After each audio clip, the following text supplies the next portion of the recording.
xafladda qalinjabinta maxadka Imaamu Shaafici ee degmada Yogoori ee gobolka Sool ayaa maanta xaflad loo qabtay arday ka qalinjabinaysay maxadkaasi waxay ka dhacday isla degmada Yogoori arday dhameysatay barashada shariicada Islaamka oo ka qalinjabisay maxadka Imaamu Shaafici waxaa munaasabad loo qabtay ardaydaasi oo shahaadooyin iyo abaalmarino kala duwan lagu guddoonsiinayay ka soo qayb galay maamulka maxadkaasi iyo macallimiinta sidoo kale waxaa ka soo qayb galay waalidiin culimaawidiin odayaal dhaqameed مسؤولينta degmada Yogoori iyo marti sharaf aad u tiro badan waxaana lagu dheeraaday ahmiyada ay leedahay barashada shariicada Islaamka maxadka Imaamu Shaafici waxa la furay 2012 maxadka waxa ka baxay 6 dufcadood oo hore dufcadan saaka aynu xafladeeda halka u fadhinaana waa dufcadii toddobaad weey toddobada dufcadoodba maxadkan ka baxay toddobaduba waxay u takharujeen معهد سريع مقالة الله سعنود معهد الفرقان للعلوم الشرعية والعربية معهدكو سوى ناكسن أيو شقيا معهدك وحاكا هولقالة لما معلن أياكا هولقالة ودي بيدن كيدلي هاي هولها انتالك وضا إلهي سبحانه وتعالى أي أبا المرين يأجر كقدونيان إلهي سبحانه وتعالى وحاكتي سيالبانا وحوال بكا غيبا بضن عن مهد قارة وشيدين culimada deegaankan ka soo jeeda oo guntiga dhiisha u xiratay in maxadka isaga ah ee lagu badhaaray ee lagu liibaanay oo Yogoori ka hirgalo way ku mahadsan yihiin waxaynu halkan u fadhinaa furitaankii xafladda in maxadka Imaamu Shaafici waxaan leeyahay ilaahay hayna ku anfaco mid furitaankaasi uu noqdo mid wanaagsan deegaanka Yogoori dhammaantii waxbarashada diiniga inay u istaagaan maanta waxaanu maranaa difcadii toddobaad alxamdulillaah rabbil caalamiin waxa ilaahay loogu xamdinaqa weeye oo quality leh waana laga yaqaanaa gobolka ardada ka soo baxda maxadkan Imaamu Shaafici Yogoori qiimihiisa iyo quality-giisa halka aynu ka sii wadno waalidiintana waxaan leeyahay culunta diiniga in loogu dadaalo awlaada iyo dadka waaweyn waayo waxbarashadu ma leh yaraan iyo weynaan waliba waa tii if aakhiraba lagu liibaanayay weeyaan inaynu dadaalo oo dadka ku boorino waalidiinta dhalinyaradana waaba deeyadu waaba furaha koowaad aynu ugu bilaabayno waxbarashada ninka u sareeya imaamka ah ee madaxweynaha ah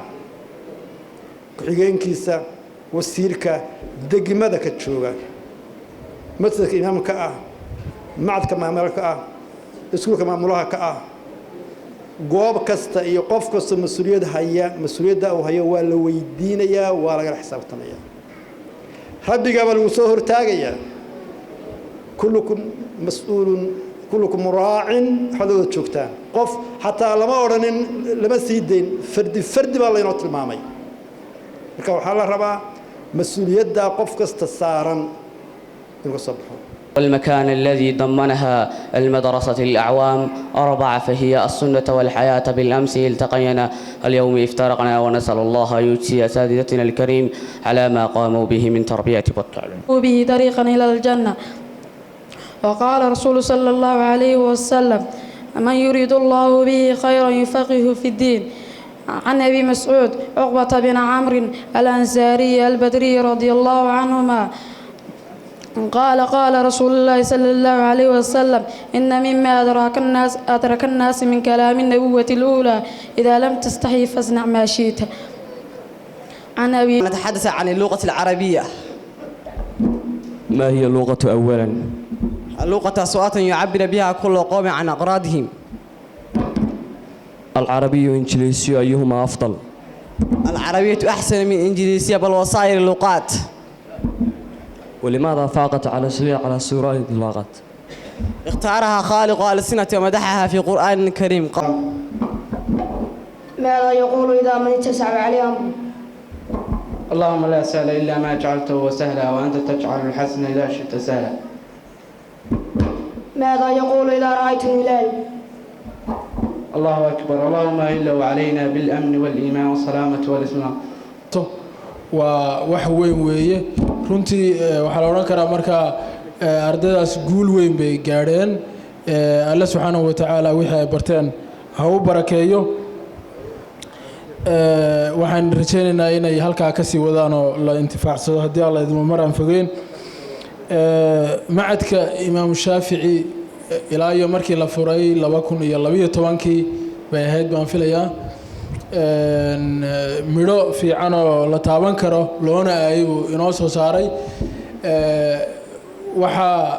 inagu filan oo tusaale ugu filan ragga macallimiinta ah ee culimada ah ee mashaayikhda ah ee gobolka maxaa la yidhahdaa degmada meesha muhiimka kaga jira ee macadka gacanta ku haya maamulkiisa iyo wax ka dhigistiisa laba qodob oo keli ah qodobka koowaad waxa weeyaan ilaahay subxaanahu wa tacaala mahadiisa kadib magaalada Yagoori oo runtii 8 sano ee u dambeysay horumar aad u qiimo badan oo diimeed oo waxbarasho diineed ah ay ka jirtay waxaad moodaa heerkii ugu fiicnaa inay maanta marayso wax ilaahay subxaanahu wa tacaala lagu mahadiyo weeye waxaad arkaysaan meelaha ama mu'asasooyinka loogu talagalay in waxbarasho diimeed lagu qaato malcaamadda iyo machadka iyo masjidka isugu keen dhammaystiran waa nimcooyin ilaahay subxaanahu wa tacaala mid kastaba sidii ugu fiicnayd ee looga dhisi kari lahaa deegaan Yagoori la-eg uu inoogu dhisan yahay inoogu habaysan yahay nidaamkiisa iyo maamulkiisa iyo ardaydiisa uu inoo fadhiyo wax ilaahay subxaanahu wa tacaala lagu mahadiyo weeye intaa dhexda aad u xidheen soo maaha dee waa yar tahay ilmaadeeraya waxaan islahaa maanta 100 baa ka soo baxaya Yagoori oo u soo gudbaya maxadka weyn yeelkadeeda haddeer haddaad dadaashaan waxaan idiin sheegayaa nolol kale ma jirto markhaatina ka wadaa xafladan micnihii quruxda badan iyo dhallinyaradan shabaabka ee soo baxay mar labaad waxaan u mahadnaqayaa macallimiinta iyo maamulayaasha iyo waalidiintii soo saaray dhallinyaradan maanta halkan lagu soo bandhigay ee aynu u jeedno micnihii akhlaaqdooda iyo diintooda iyo waxbarashadooda micnihii sida maaragtay ay uga bogteen muddadii gaabnayd ee uu macadku furnaa waxaan u malaynayaa inaan taariikh badan loo baahnay in hadda dib loo galo waxaynu se isku baraarujinaynaa 30 sano ee waddanku burburnaa tuulo waliba iyadaa is abaabushay oo dadkeeda soo saartay ilaahay waxaynu ka baryeynaa culimada inoogu tiri meeshana wixii ay rabaan oo wanaagsan ilaahay inuu ku abaalmariyo ee soo booqatay masaajidka iyo ardada iyo macallimiinta maxamed taaca bakor oo dibadaha ku xanuunsan ilaahay shaafiyo leena wadaadkaas waa wadaadka beeray ee halganka weyn u soo galay magaalada Yagoori waxbarashadeeda diiniga Allah caafimaadiyo leena midhaha ay maanta harsanayna waa ninka asaaska u ahaa taa waa la waday ilaa wado ilaahay ugu soo beega waa nasiib Allah caafimaadiyo leena wadaadka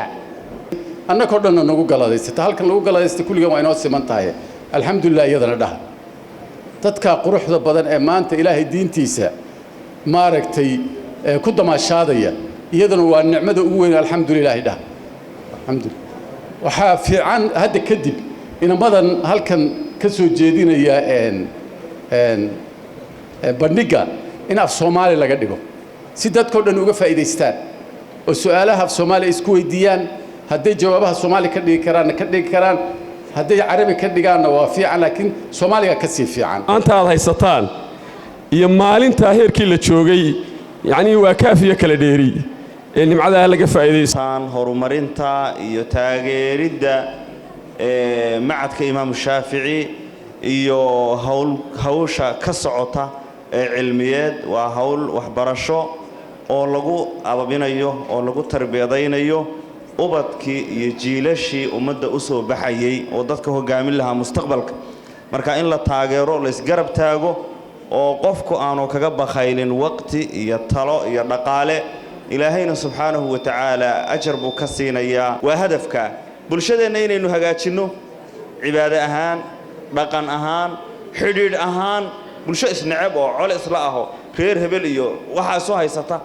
aan ahayn bulsho walaalo ah oo mid ah ummadaha kalena dhaqan wanaagsan u gudbisa soo ma garan noloshoodana si fiican u maaraysta oo horumarkooda aqoomeed iyo cilmi iyo